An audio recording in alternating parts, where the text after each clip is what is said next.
This clip is brought to you by SaveWithConrad.com.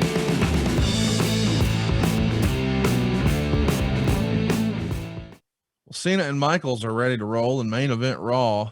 It's your first Raw back, and it's a 5-on-2 handicap match against the entire Spirit Squad. In hindsight, I don't think any of these matches actually helped the Spirit Squad, even when they won, but that's a story for another day. It's announced by Rob Van Dam that he's going to cash in his Money in the Bank briefcase at ECW's One Night Stand to help relaunch the ECW brand, and then challenge John Cena to face him at the Hammerstein Ballroom. This is an interesting deal here. We know we're about to kick off ECW again. We're bringing back One Night Stand after the incredible success from 05, so we're going to do it again in 06. And Rob Van Dam doesn't go the edge route where he's going to sneak up and make it a surprise. He calls his shot, so to speak. Cena, Rob Van Dam at One Night Stand. What did you think of the way this was revealed and announced so far in advance? I liked it because wrestling fans love anticipation. Yeah, we love to anticipate matches and events and so forth. So I liked it. I thought it was it's what Rob Van Dam would do. He's very ballsy. He was very self-confident, and he was going to be on his home court.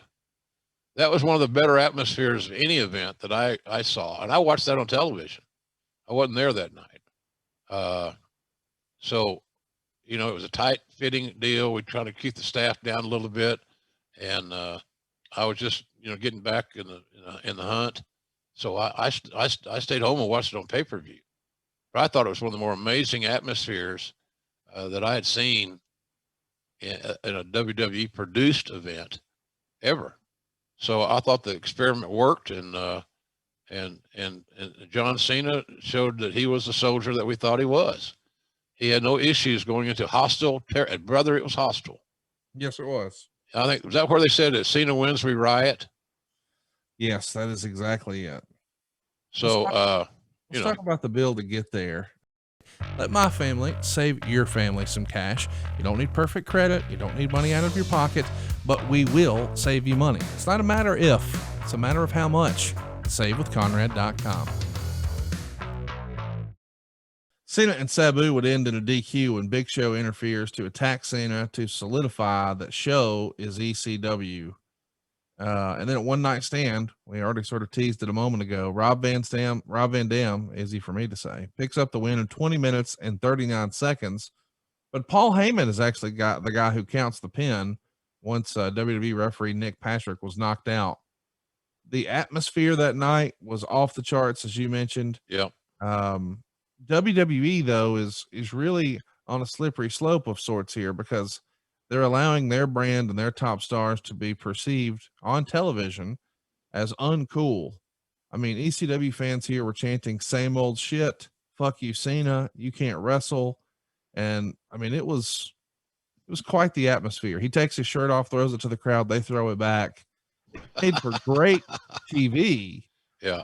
But I do wonder, was it a risk in making our guy, who we just heard the main event at Triple H, at WrestleMania, say, "Oh, you're a transitional champion, you can't wrestle." Man, just a handful of months later, fans are giving it right back to him that same way. Yeah, it was challenging, but John weathered the storm.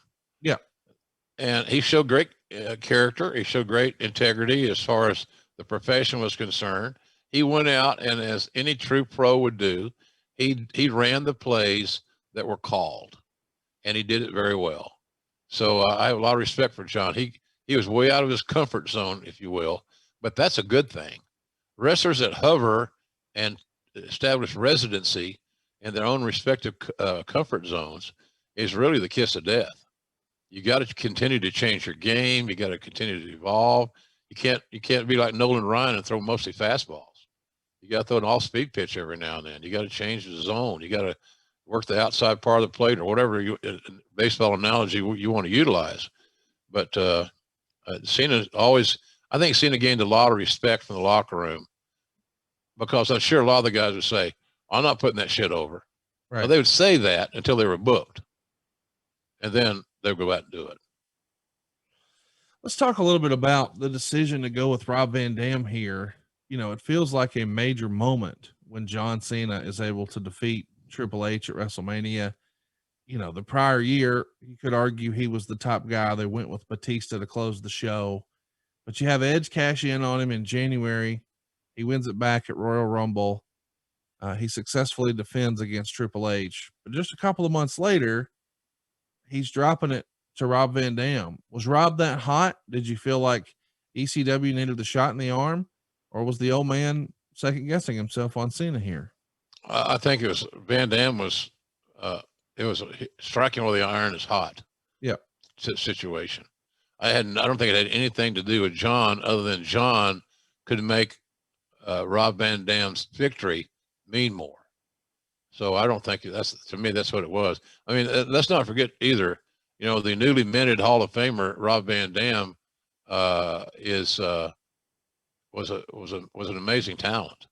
He had his own short list of things he did that were exclusive to him. You know, he was ahead of the curve on the flying stuff, by and large. He was one of the first guys to really refine the use of his kicks and his feet. I think I said more often than not, he had educated feet. Yep. The one foot is a salutatorian, and the other is a valedictorian. Students of the game, some other hideous thing I probably came up with. But he was good. He was Rob really, really good. And, you know, his reputation and his affinity for the 420 was probably his only negative, because he was flexible. He was durable. He laid his stuff in. So I was always a big Rob Van Dam fan. Still am. Let's talk about what's next for Cena here. He's on the debut episode of ECW on Sci-Fi.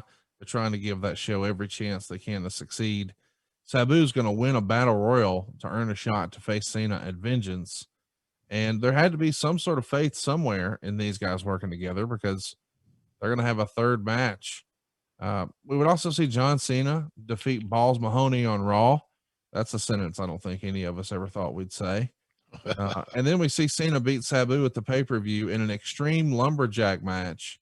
It feels like WWE once upon a time had planned to have a pretty big push here for Sabu, but I don't know that it ever quite grew legs, mainly because of what's going to happen next. Yeah. After an ECW show, July 2nd, Huntington, West Virginia, unfortunately, Rob Van Dam and Sabu were pulled over by the Ohio State Highway Patrol for speeding, and they're found to be in possession of various controlled substances. And this happens at a time when Rob Van Dam is the guy. And I don't know that you were full-time in talent relations at the time, but I'm sure that this was on your radar. What do you remember about this? Well, it was a stupid mistake and carelessness and selfish, quite frankly. Those guys both getting renewed opportunities to ascend up a card, and Conrad to make more money. And they adversely affected the whole process by speeding. And I'm sure I'm not sure anything. I assume the car smelled like pot. Right. My guess. Because how else would the Ohio State Police think to search the car for drugs? Right. But it was just untimely. I mean, a lot of guys have gone to bat for those two fellas, and they got their break, so to speak, in that regard. But it just was just a terrible, terrible timing. It's never a good timing for that, for God's sakes. So it was unfortunate, and it was half-ass embarrassing, and it was something the company couldn't turn their back on. The company couldn't say, "Oh, it's all right. Hey, boys will be boys, you know." You know how they are. You got somebody wrestler told me one time, "Well, you gotta, you know, JR, we're like wild horses. You gotta let us run. I don't mind you running, but running off a cliff is stupid. And these are stupid acts of selfishness and not selflessness. It's just unfortunate. It's just unnecessary. Are you shitting me? And if you're going to smoke weed and you're going to drive, first of all, It's not very smart. It's not very safe. You know, certainly that's a DUI waiting to happen. And it's just, you got to change. And a lot of the guys did change, but some of them were so defiant, they weren't going to change their personal habits come hell or high water. And that was an illustration of that right here. Let's talk about the next big deal, of course, is going to be the Rob Van Dam suspension. It starts July 4th because you need to get the titles off him. So in Philadelphia, which is, I guess, a fitting place for this match, the scheduled 3-way tag team match with Cena, Rob Van Dam, and Edge all having mystery partners turns into a regular 3-way for the WWE title. And we've got to get the belt off Rob Van Dam. So there it is. Edge regains the WWE title in a 3-way. Why Edge here instead of John? It's better to have a babyface chasing. Is that the thinking? I think so. Yeah, I think so. And quite frankly, Cena was so over at that point in time. The old Roddy Piper theory or Jake Roberts theory, he doesn't need a title to be over. He's over. Hey, it's Conrad Thompson. Thanks for checking out the podcast here on YouTube. Be sure to hit the subscribe button and the notifications bell so you get a notice anytime we upload some new content. And go save yourself some money right now. If you're in a 30-year loan or you have credit card debt, it's not a matter of if I can save you money. It's a matter of how much.